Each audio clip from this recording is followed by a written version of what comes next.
Assalamualaikum warahmatullahi wabarakatuh.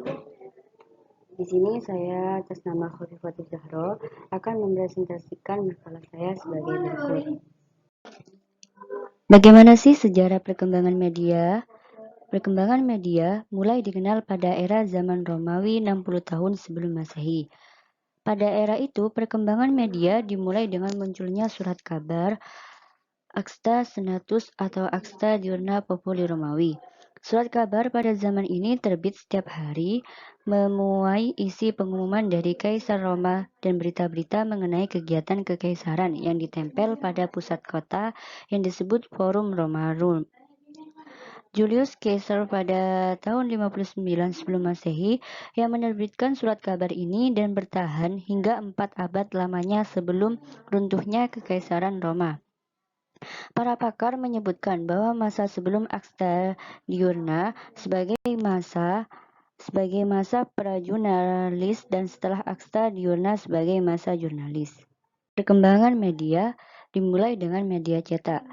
Sejarah media modern bermula dengan media cetak ini merupakan suatu cara yang mengubah manusia menyebarkan informasi.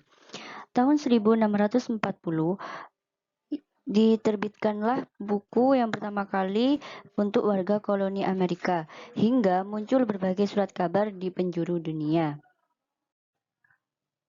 Berikut ini dari pengelompokan dan mengklasifikasi jenis media pembelajaran yang didasarkan pada sifat, karakteristik, rumit, dan lain-lain.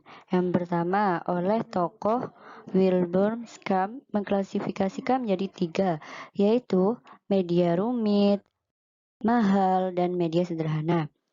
Beliau juga mengelompokkan media menurut kemampuan daya liputan, yaitu 1. Liputan luas dan serentak seperti TV, radio, dan faksmil.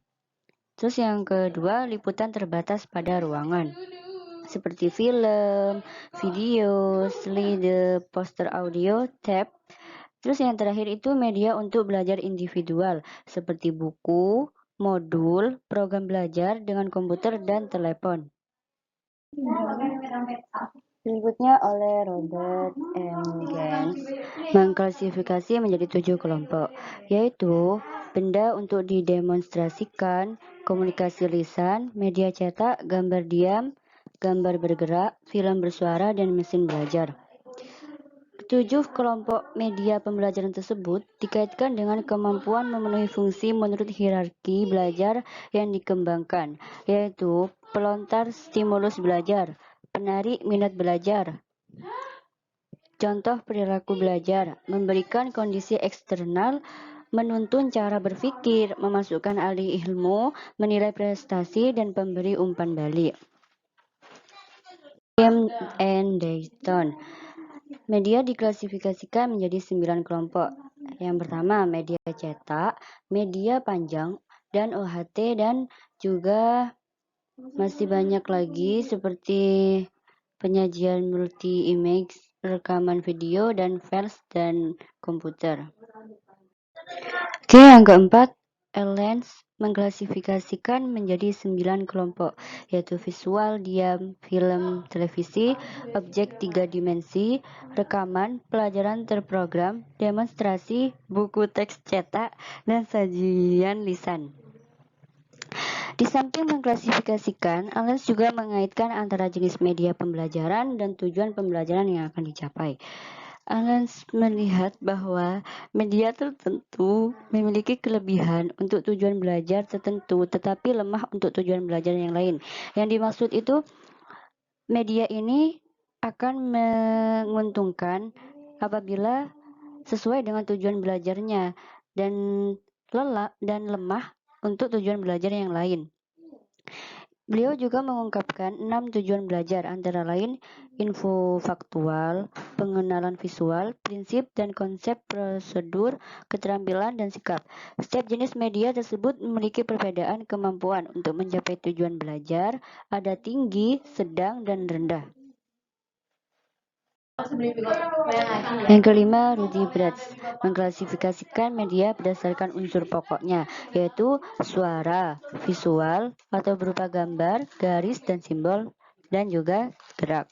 Di samping itu juga membedakan antara media siar dan media rekam. Jadi bisa disimpulkan, media menurut taksonomi BRED dikelompokkan menjadi 8 kategori. 1. Media audiovisual gerak, media audiovisual diam, media audio semi gerak, media visual gerak, media visual diam, media semi gerak, media audio, dan yang terakhir media cetak.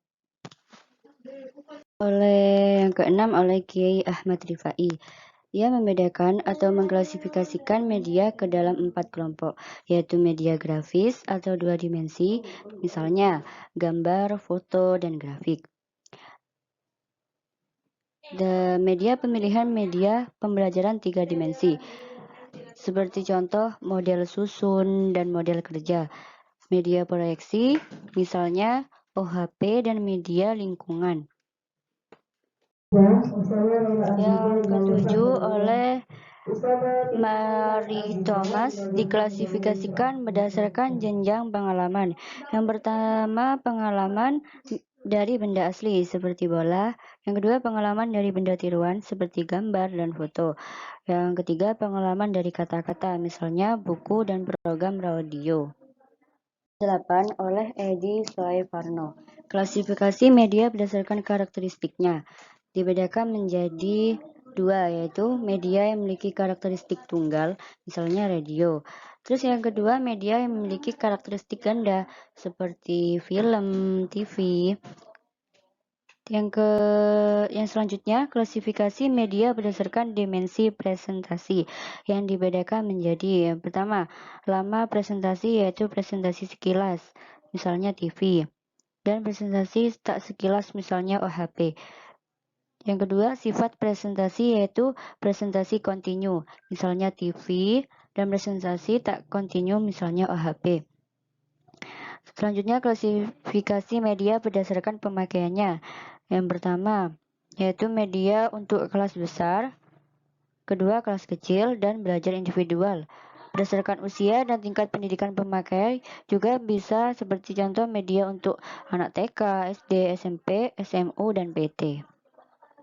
Yang ke-9 oleh Gerly and Ellie, media ini dikelompokkan berdasarkan ciri-ciri fisiknya atas 8 kelompok, yaitu benda sebenarnya, presentasi verbal, presentasi grafis, gambar diam, gambar bergerak, rekaman suara, pengajaran terprogram, dan yang terakhir yaitu simulasi.